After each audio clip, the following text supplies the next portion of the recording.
Assalamualaikum warahmatullahi wabarakatuh. Alhamdulillah wassalatu wassalamu ala Rasulillah wa ala alihi wa sahbihi wa mawala. La hawla wa la quwwata illa billah. Amma ba'd. Allahumma faqihna fid din wa 'allimna at-ta'wil.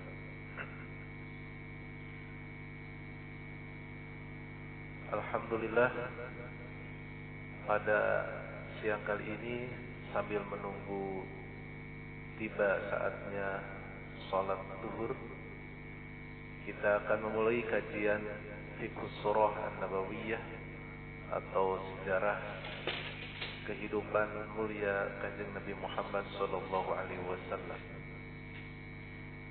Dan pada tahun ini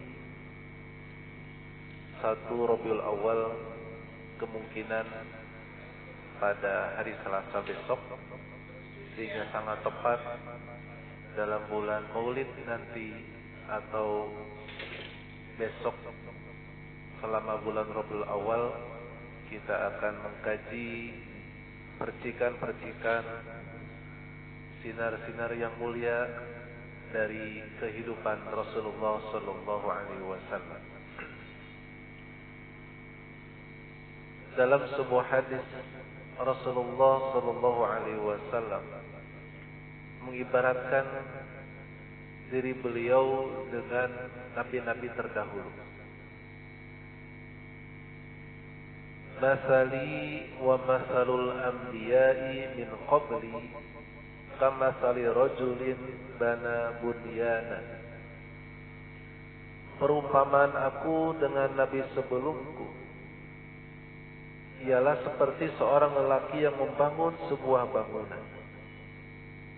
Fa ahsanahu wa ajmalahu illa mawdi'a libanatin min zawiyatin min zawayahu.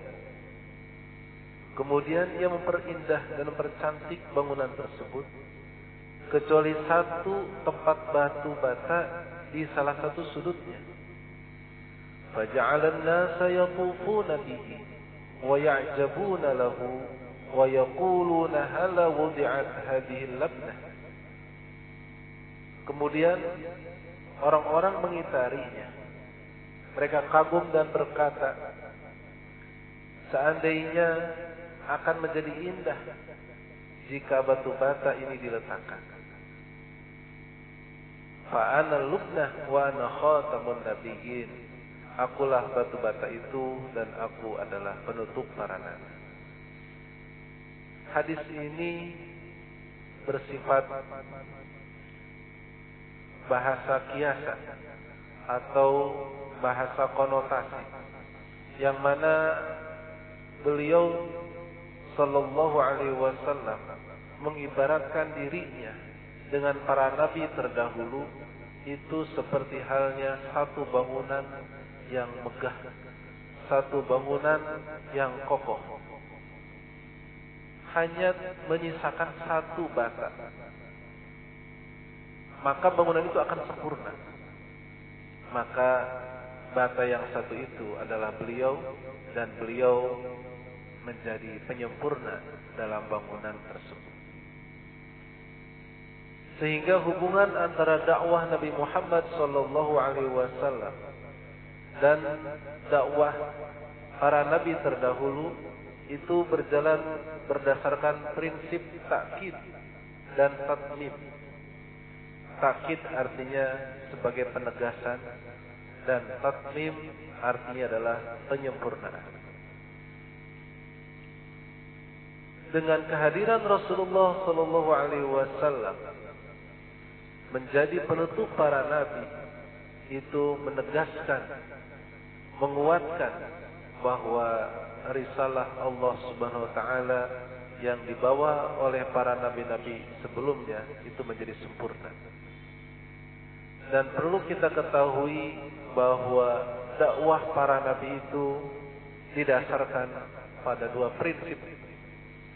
Prinsip yang pertama adalah akidah, dan prinsip yang kedua adalah syariat dan akhlak.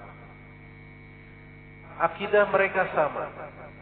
akidah dari mulai Nabi Adam sampai Nabi yang terakhir yaitu Rasulullah Sallallahu Alaihi Wasallam sebagai Nabi penutup itu semuanya sama, yaitu mengajak kepada wahdaniyatillah, untuk mengesahkan Allah Subhanahu wa Ta'ala. Dan esensi akidah mereka untuk mengajak pada tauhid ini tiada lain adalah sebagaimana dalam Al-Quran surat Asy-Syura ayat 13, A'udzu billahi minasyaitonir rajim. Bismillahirrahmanirrahim. Syara'a lakum minad din ma wassa bihi Nuha wallazi awhayna ilaika wa ma wassayna bihi Ibrahim wa Musa wa Isa an aqimud dina wa la tatafarraqu fihi.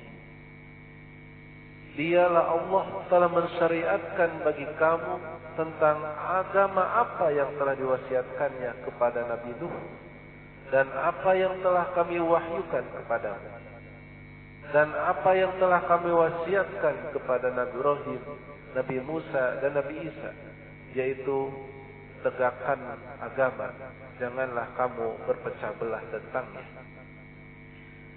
Sehingga hadirin jamaah rahimakumullah, ketika kita menjadi umat Rasulullah sallallahu alaihi wasallam, maka sama saja kita menjadi umat nabi-nabi terdahulu. Saat kita tidak mengimani Rasulullah sallallahu alaihi wasallam, itu berarti kita tidak mengimani nabi-nabi terdahulu. Kenapa? Sebab ajaran nabi terdahulu dengan Rasul yang mulia Rasulullah Muhammad sallallahu alaihi wasallam adalah sama, yaitu mengajak pada tauhid, menegakkan risalah agama dan juga melarang kita untuk berpecah belah. Hadirin jamaah rahimakumullah. Yang kedua adalah syariat dan akhlak. Syariat dan akhlak tentunya memiliki masing-masing ketetapan, meskipun tujuannya sama. Dalam masalah syariat misalnya, yaitu penetapan hukum yang bertujuan untuk mengatur kehidupan masyarakat dan pribadi. Tentu hal ini sesuai dengan kondisi, sesuai dengan sosiologi, sesuai dengan antropologi masing-masing nabi yang diutus oleh Allah Subhanahu wa Ta'ala.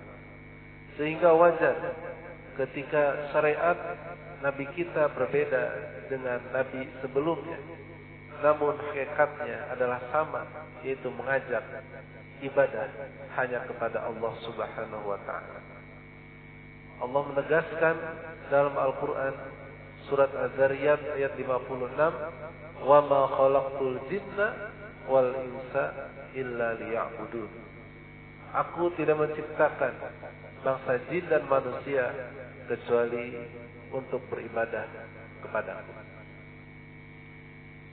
Dalam surat Ali Imran ayat 50, Allah juga menegaskan tentang bagaimana risalah Rasulullah sallallahu alaihi wasallam, wa musaddiqan lima baina yadayya minat Taurah wa liuhilla lakum ba'dal ladzi hurrima 'alaikum.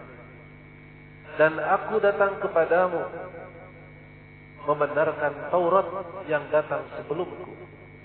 Jadi Rasulullah sallallahu alaihi wasallam diutus oleh Allah Subhanahu wa taala itu tidak bertujuan untuk menyalahi ajaran-ajaran sebelumnya, bahkan membenarkan, musaddiq kitab-kitab yang diturunkan Allah sebelumnya. Dan yang kedua, waliuhilla lakum ba'dal ladzi hurrima 'alaikum, dan untuk menghalalkan bagimu sebagian yang telah diharamkan untukmu. Ya, ayat ini berkenaan dengan ahli kitab. Rasulullah ketika menceramahi ahli kitab menceramahi kaum Yahudi dan Nasrani.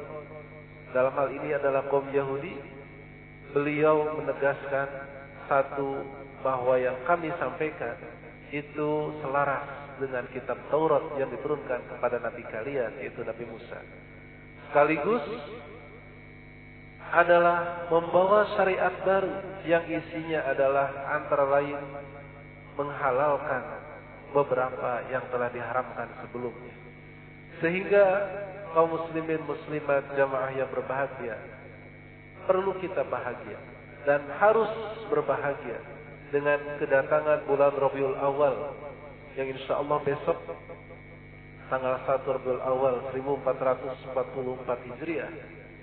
Kenapa? Sebab di bulan Rabiul Awal itu kita akan memperingati kelahiran Nabi yang agung, Nabi besar Muhammad sallallahu alaihi wasallam.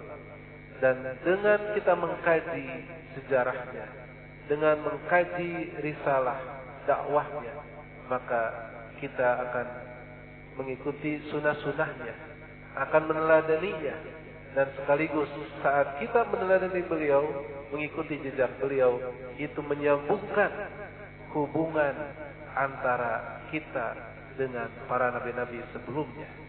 Dan mudah-mudahan kita semuanya menjadi orang-orang yang baik, orang-orang yang dibimbing untuk menjalani kebaikan di dunia dan di akhirat. Amin ya rabbal alamin.